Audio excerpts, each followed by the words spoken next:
So this is Mike. Hello. Okay, mate. What do you think of the conditions where we're fishing today? Oh, I think we'll be quite lucky today, fingers crossed. Hoping for a couple. So you reckon we might get lucky? Well, it's fishing, isn't it? We've had a few flounder trips, mate, and we haven't hit them yet, have we? No. So maybe this is the one. So, mate, you're part owner of Seacast Lads. Can you give us a little bit of history for the viewers about how Seacast Lads came about? Yeah. Basically, about 3 years ago, me and Rob, who's my other partner, fed up with losing weight, so we bought ourselves some of the Namex grip moulds. Yeah. And for ourselves, basically. And then after a while, I thought, I know what to do. I'll stick it in the local newspaper. And it took off from there, basically. And then people were saying to me, well, do you do this weight and do you do that weight? So over the last 3 years, we've been gradually building up the moulds. So we now do flounder weights, mullet weights, boat weights, grip weights, and we're now moving on to the new continental ones. So, Mike, tell me, which sort of ledge do you use for floundering out of this? Have you got a personal favourite out of this selection? Yeah, I prefer the pair weights myself. Okay. Basically, they give a bit of movement in the tide. But I mean, everybody's different. A lot of people like these new lift leads that we do. And again, we have the watch pear shape. Yeah. Obviously, dragging this kicks up the mud. But personal preference, I'll always go with the pair weight. Okay, when you say the pair weight then, Mike, is it because it's coated or do you use the uncoated ones as well? Again, personal preference. Me, I'll just use them as a plain lead. The reason I do them coated now is people have asked me if I can coat them. Yeah. So I do them in luminous green, orange and blue. And then obviously I do them for carp fishermen, so I do them in the green, sand colour, brown, black. And that's all coated? That's all coated in gravel. But yeah, it's what people want. And that's the old point of it. If somebody asks me for a new lead mould, I'll research it. If I think it'll pay, I'll buy it in. So if anyone wants to purchase your leads, Mike, can they get hold of you direct? I do believe that you have a Facebook page. Yeah, we have a Facebook page, Seacast Fishing Weights. Anybody wants me, private message me. Or my phone number is on there as well. Obviously I do P&P. Let me know what you want. I'll work out the P&P before we go ahead, and if you're happy with the price, including P&P, we can get it sorted. Say if you need them in a hurry, the local tackle shops, Seaview Angling, all whole range of my leads. Pop down and see them anytime you want. I'm sure they'll be pleased. Right, Mike, what we're going to do now, we're going to go through the gear that you use to go floundering, your rods, your reels, your rig, your line, and I'll let you explain why you choose the setups and the rigs that you use for floundering, which might totally be different to what other people use, but it's your personal choice. So let's go over and take a look. Okay then. Okay then, Mike, I see you got matching rods. So would you like to tell us what ones you're using? Yeah, these are the Rovex 3-piece, 3-pound test curve carp fishing rods. So ideal for flounder fishing. Reels, bait runners. One's a leader and another one is a Rovex. And then moving up, I use 15-pound carp line. Yeah. And so on the rig side, as you can see, I've got two different setups. I've got me Favourite weight? my pair weight, and then I've got a 1.5 ounce watch weight. Watch weight. Okay, and then moving down, just trying the different ones out. Yellow, green with the old spinner blade from Tronics Pro, which spin about in there, and then orange with a few little white ones on the end. Finished off with the size 1 Aberdeens. You like a bit of bling on there, mate, do you? Just a little bit, yeah. It's about the only time of year that you do put bling on your gear. Yeah. Do you feel then that floundering, that this sort of helps? I'll be honest with you, I've probably caught more on just plain, no bling at all. Yeah. Just a hook tied straight on. Right. But yeah, it's the first time I fished this mark, so I thought I'd try a bit of bling, see what happens. Right.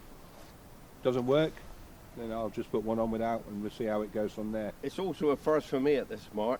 and today with Andy Webb as well from Sea Angling Adventures. We'll be taking a look at his setup in a minute as well as my own. So that's Mike's setup. Matching rods, matching reels, meaning bait runners, his favourite pair of lead, his watch pair of lead, and his bling. And he's going to have fingers crossed that he gets a flounder. Right, I'm going to show you my setup now. What I've got is a pair of matching bait running reels. Believe it or not, guys, these are excellent reels. I absolutely love them. They're brilliant. Easy to use, rear drag controlled, and front drag if I need it. Here I have 15 pound fluorocarbon, and this side I've got 20 pound spider wire. Now if you wonder why the difference in lines, it's basically for the first time this year I'm trying out the spider wire. I've heard a lot about it, so I thought I'd line the reel up and just try it out. The rods I'm using are Fox carp rods, 3.5 pound test curve, matching pair as you can see. And then my end tackle, it's a little bit more than Mike's, I think, blinged up, but I like to keep the bling well away from the hook. Okay, the blade here obviously in the tide is to attract the flounder, and I have silver and gold beads on there. And this side I have 2 copper spoons on there, which obviously spin in the tide, and I have silver and yellow beads on this one. It's about the only time of year that I ever use bling when I'm fishing, because as I've said before, guys, on a lot of my rigs when I'm bassing, I just keep it plain and simple, use the bare minimum of everything if I can. But obviously I've heard over the years that the guys get flounders when it's all blinged up, so I'm trying it myself. The weights I'm using, as you can see, are the 1.5 leads, the pear-shaped ones, watch ones from Seacast Leads. And these are my favourite leads for floundering, guys. Okay, so that's basically my whole setup. So I'm hopeful I'm going to get a flounder as well. My first time here, same as Mike. Now we're going to take you over to Andy Webb and see what he's fishing with and his setup. Okay guys, as Nick and Mike just said, we're down on the Kingsbridge Estuary today. We've had to pick our marks quite well today because we've got a bit of a southwesterly wind, so we're trying to tuck in out the way for it and hopefully get our baits into this channel and pick up a few flounder. So I'm going to start off with my setup. I've got a pair of Shimano 2.75 test curve carp rods, all you need. If I'm using crab baits, and depending where I'm fishing, down in Kingsbridge today, if I was in the teen, I'd like to use my Flatty Fanatics, but because I'm using the worm baits and I like to obviously have a gentle tip, I'm normally using these.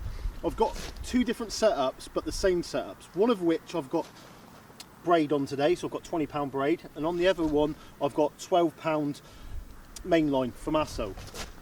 With the rig section, I've got completely different than the 2 boys today. I don't like to use bling. Reason being, I was given a few tips many years ago by one of the probably top rods for flounder fishing in Plymouth, and he gave me a few tips. I was using loads of bling at the time, and he was saying, Andy, you don't need it. Honestly, you'll pick up better fish if you don't use it. And it actually worked, especially around the Teignmouth area. The fish I had out compared to what I was having out size-wise was a lot better. I've had them up to £2.15, and I've had lots of flounder over the £2 mark. And the way I look at it is you're keeping it natural. So I've got a basic Seacast lead on there. I think that is 2 ounce lead there, watch weight. Going on to a swivel and a bead. Then I've got 12 pound fluorocarbon onto a size 4 chinu. Now it's a very strong hook, and I'll show you how I'll bait these up in a minute. I'll put a maddie up through the shank of the hook, then I'll attach loads of maddies hanging down. When I'm going to cast out now, I don't need a power cast with that bait, so half the time I'm walking out and it's literally lobbing it out in front of me. Very, very important is bait wise when flounder fishing. When you're fishing the Kingsbridge Estuary, if you're using crab and different things, don't really matter too much, but especially worm baits, you want your worm moving. If you've got a load of worms sat on the floor, just don't forget about it. Worm and prime baits are the key. We've got ours from Seaview Angling today, and I know full well, as soon as I put the worm down, I put them in the water, we'll show you with the GoPro later on, they'll just move around, and that is what's attracting the fish. That's what's homing the fish in to get it hooked and hopefully back onto the shoreline. So we're going to go for a bait up now, and fingers crossed between all three of us we can get some fish out today. So look at that, for example, prime ragworm from Seaview Angling earlier on today. One of the best bait suppliers around the Plymouth area, always guaranteed top quality bait, and that's what you're after at the end of the day. So what we're going to do now is, so I've got my rig, and that's actually as a running lead as well. So what I'm going to do, I've got my hook, I'm going to get the head of the worm, and the first one, baiting needle is a good way of doing this, to be fair guys, but not one for mucking around, unfortunately. So the first thing I'm going to do is put one up the shank of the hook, as so. I'll leave that dangling down then. With floundering, I like to use the smallest rag you can get half the time. Maddies is what they're used to around here. So with the small rag, all I'm doing then is I'm going to head hook them, as so. A couple more.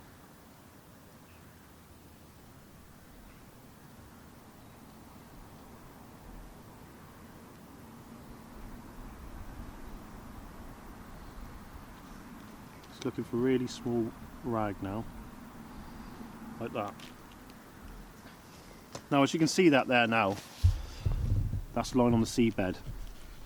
All I'm doing with this ever worm, what I've brung up my hook point, is I've brung that down there, like so. So if I move all this away from that, that, as you can see there now, is what's going to be lying on the seabed. Just that little bit of movement, especially in the water, it's just enough movement to entice a fish to the bait.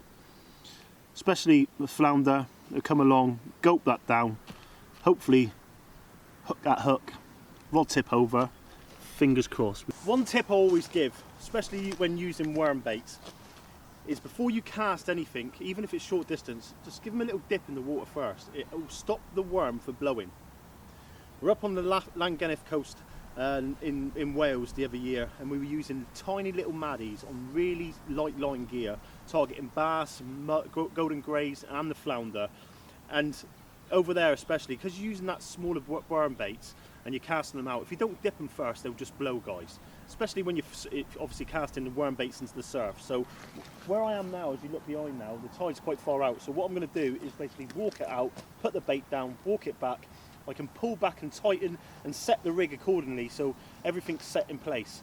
Let that tide come up over the worm baits, give it a bit of movement. Fingers crossed we can get that flounder on this today.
So guys, as you can just see, literally walk my bait right out.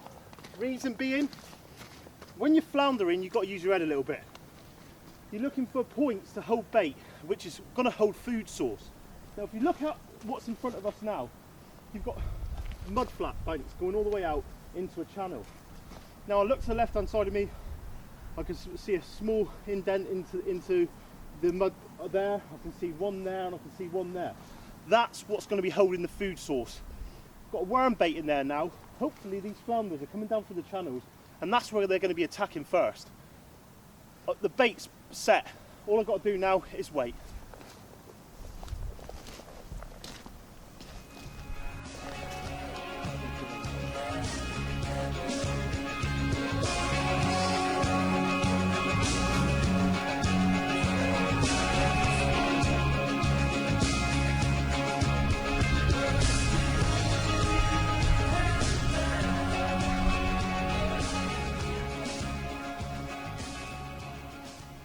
Right guys, I'd just like to emphasise a point or two.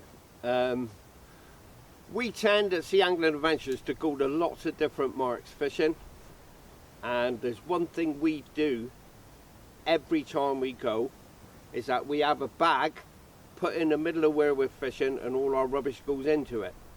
Now there has been times where we've got to marks, and I'm not going to say where they are, but we've actually spent time cleaning them up.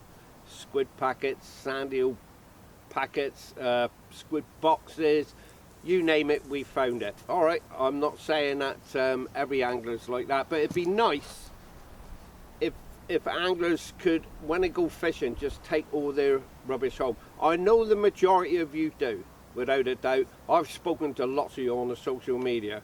There's quite a thing at the moment going around at the moment on social media about all the rubbish that some anglers are finding at marks that they go to. And yeah, sure, I feel for them, because we have done this many a time. We've even done features in the magazine where we've gone to a mark and we've actually had to clean up a half a bag of rubbish before we started to fish. So it's just putting the word out, guys, you know, let people know that if we keep the marks clean and tidy, it looks good for us. We all don't want to be tarred with the same brush. That's the last thing we want. And I know all the guys that are in the team at SAA do make one good point of picking up any rubbish that they find there, even if it's not ours, and any rubbish we might have. And I'll give you an idea, like a bit of tin foil which I had around the sandwich, so I'll keep that beside my box. I'll put that in a bag in a minute because I've just eaten the sandwich. And we take our rubbish home, so I hope that a lot of you will pass the word around and just try and educate guys, you know. It's letting them know that if you keep the mark clean and tidy, the next lot of anglers that come along will do the same thing. You know, it's as we've come here. My first time here. I've been here once before, not actually fishing, but I've been here once before, and it was clean, and it's clean today. We spotted one Coke can that's obviously been washed up in a high tide, because its big springs have just gone, starting to drop down now. But we'll put that in our bag and we'll take that with us when we leave. So from beach, keeping the beach sheets clean and your rock marks, especially rock marks, clean, it looks good for all of us. It really does. And alright, we know there's always that few out there that don't really take their rubbish home. You can't make anybody do anything in this day and age. All you can do is try and educate them. So that's just a little bit of a talking point from Sea Angling Adventures. A lot of the places that a lot of anglers go fishing, you've got to go through private property. Over the years, we've got to know the landowners, and you know, just by stopping and talking to them and asking questions, making them realise that we're there just for fishing. You know, we're not there to go on to their private land, leave their gates open, you know, even if there's animals in the field or not. It's just not the done thing. So over the years, we've got to know a lot of landowners, and they let us go through the private property. We drive down the farm tracks onto little points, places where normally you'd have to walk and walk and walk just to get there, whereas you can drive right down in a 4x4, just park and basically fish out the car if you needed to. But it's a point that I'd like to make to a lot of people, is that if you get to know the landowners, okay, it's a really good thing, because you can get to places on private land that normally you wouldn't be allowed to fish. And it's like anything, wherever you're fishing, you look across the bay or you look down the coastline, you think, that looks a pretty good spot to fish. I wouldn't mind trying over there. Yet you realise that when you go looking for it, the road stops and it goes to a farm track. So the only way down there, other than walk, depending how far it is, and if you're in the right direction to walk down, is to speak to the landowner in a nice way. I have even offered landowners money to park in the field, all right, just to park, not drive around the field and mess the field and the crops up, just to park there and walk through the fields to go fishing. And I've had good response. Over the years, I've had a lot of response off landowners. I think they appreciate it more than anything. Rather than them driving out in their tractor, coming down through a field or a farm track that goes through a field and seeing cars down the bottom. And then driving down saying, look guys, what are you doing here? This is private property, you shouldn't be here, can you please remove yourselves? It's because they've gone there without seeking permission. You're not always going to get a yes. But I always find if you speak to people, you've got more chance of getting a yes than you have a no. Question I get asked a lot over the years, what's the difference between mono and braid? Now, my right hand side rod there is braid. You can see the movement, the way it's laying in the water, exactly the same as the mono. A lot more better bite detection with the braid, guys. If I'm using fixed spools, I like to use braid just for that bite detection, and when you're floundering it's perfect. Fingers crossed we get something out here today. Well, that's what you call well blinged up. Nice bunch of ragworm on there. That's the sort of movement I want to see when it's in the water. So let's hope this gets me a first fish.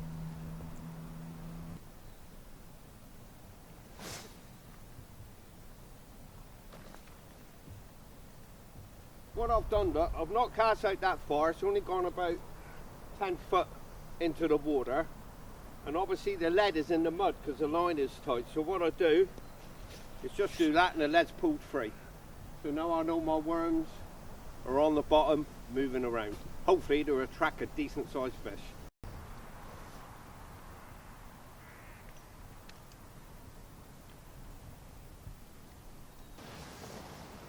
Hour into the session.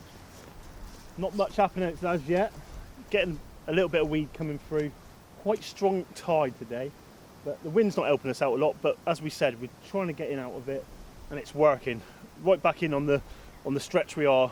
We're protected by the headland, but right out in front of us, it's coming swinging straight across. No bites as yet, but we can only hope. Got to be in it to win it, as they say. But Mike's down to the right hand side of me now, just in the cast out, so we'll get him on camera. Fingers crossed he can get that flounder.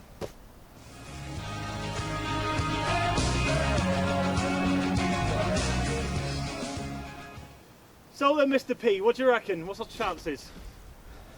I think we've got more chance, guys, of hooking some blue mist. Now, we've only been here an hour and a half, so tide's pushing up now. It's right on the weed line where I like it to be. I've got one in close. We've got one out far.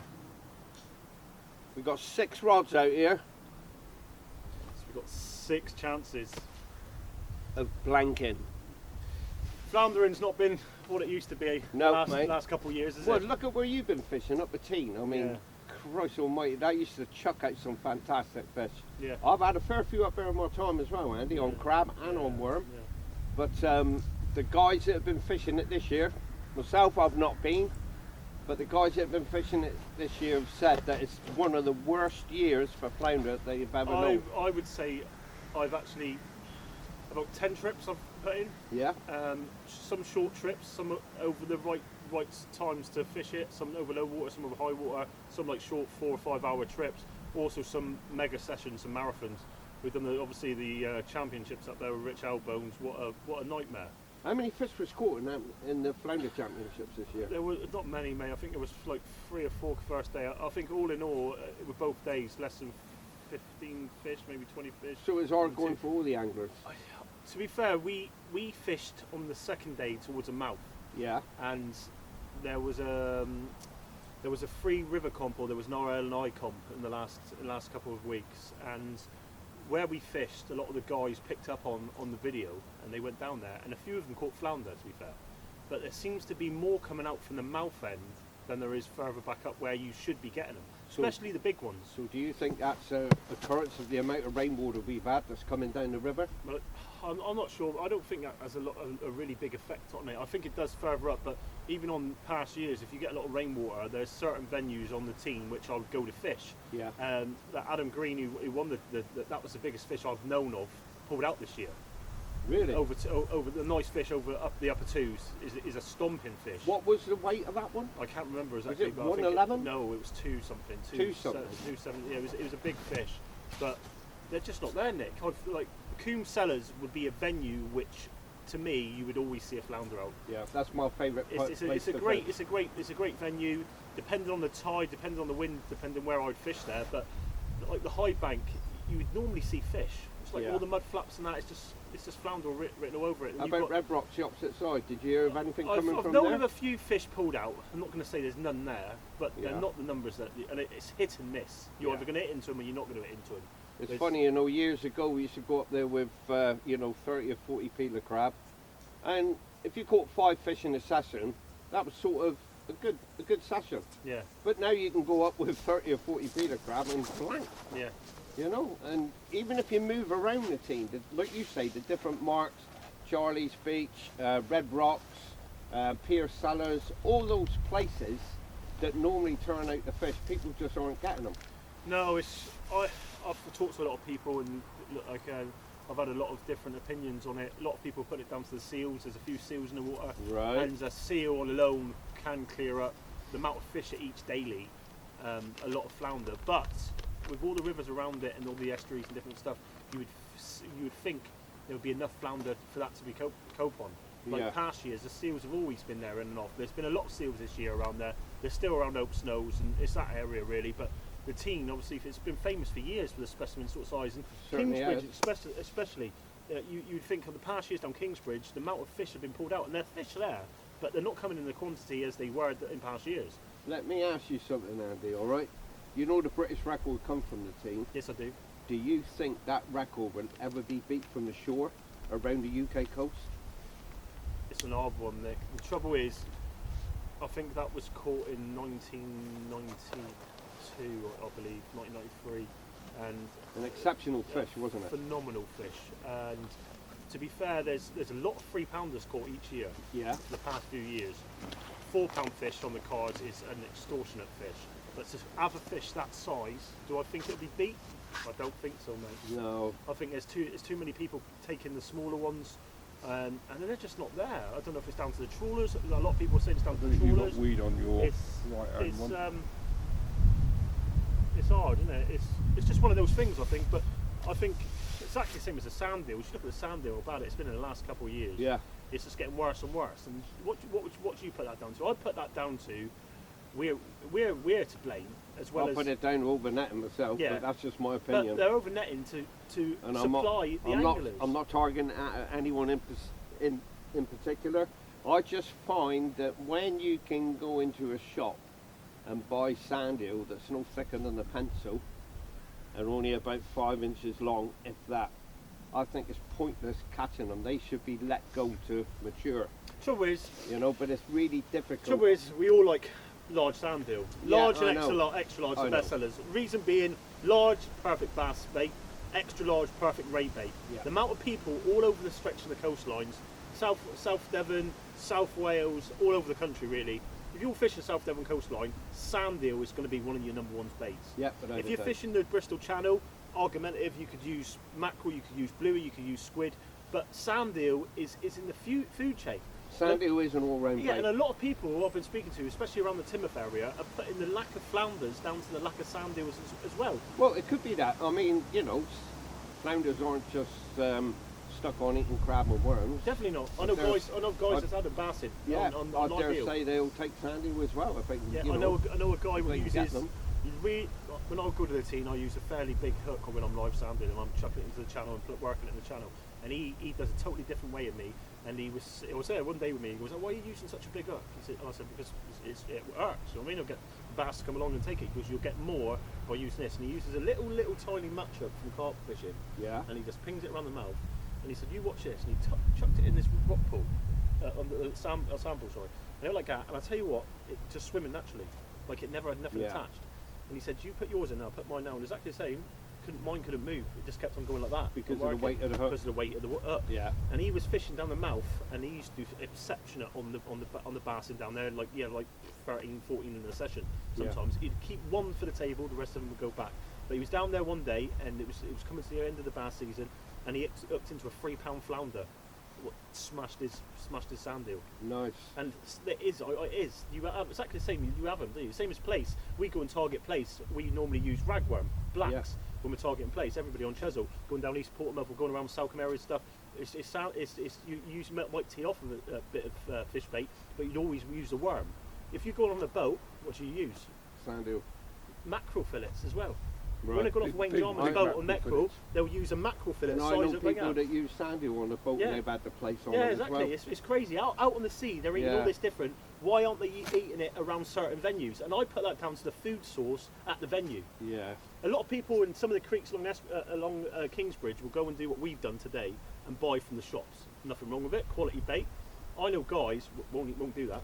They'll go to the venue and they'll go there a couple hours before low water and they'll dig their bait. And the reason being, because they're using a bait which is around that venue. Indigenous to the They're using area. it's the Passat worm. Like the worms we got are a little bit big today compared to the Maddie size. Yeah, yeah. But they're using those Maddie size worms and they're smashing flounders in it because the fish are used to that bait. It's like putting an area and putting sand eels not around and putting a sand eel down there. You wouldn't expect to catch on it. No, but I'm a great believer that, like us, we have to eat every day. Yeah. And I do believe the fish have to eat every day. Yeah, I believe. Yeah, you're I right. do agree with you. It's good to have the bait that's in the area. Yeah. Mainly in the mud flats, it would be Maddies. It wouldn't be 100%. the size of the ragworm we're using. Although some guys use a bit of crab down here, but majority of it is Maddie. You got a bite on your left hand rod? Yeah, I was just going to say that, Mike, because we was Let's on go and camera. see if I can get a fish in No, there it for was, you. I don't think it was weed because It's it was the a one proper. nearest to us. Let's go and have a look then, boys. It was a proper little tap. So, as you see, we just sit there talking a minute ago. Had a couple of knocks on the rod tip. Didn't notice it myself. Mike picked it up. Gone closer to the rod now, and I've got. It's not a weed bite. You're getting the tap in there. So there's something there. As you can see, I'm still here talking to you. Reason being, when you get a flounder bite, you don't want to go straight in it and go for it. Whether you've got a nice ray pull down bite, you just slowly lift up into the fish. Especially bass. Bass, a big whack and shoot off. Sometimes slack liner. Quick into it to connect with the fish. Totally different when you're floundering. You want to let them take that hook back. Further that goes back into their mouth, the more chance you're going to have of hooking that fish. So what I'm going to do now is sit on my hands, literally sit on my hands. If you're a smoker, have a fag. If you're having a cup of tea, have a cup of tea. If you've got a sandwich, have a sandwich. Give it 5 minutes just to let that bite turn into something. Half the time, you'll get that little nod and then over it goes, job done.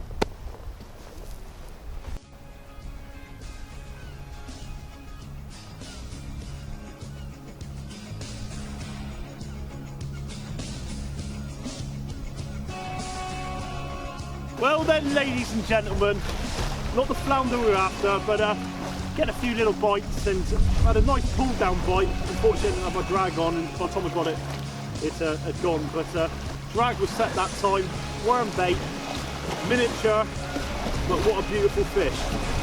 Always the best way to handle a bass. See that spine on the top, especially with the kids. Literally thumb in its mouth, even with a bigger fish. That way you're protecting all sides of the fish. And we'll get him back now and find another day.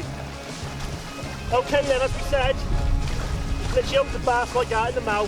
You can see his tail's going around, get his wits about him. We're going to let go now, and hopefully he'll go back to find another day. So he'll flip around, look. There he is. Off he goes. What a complete joy to see.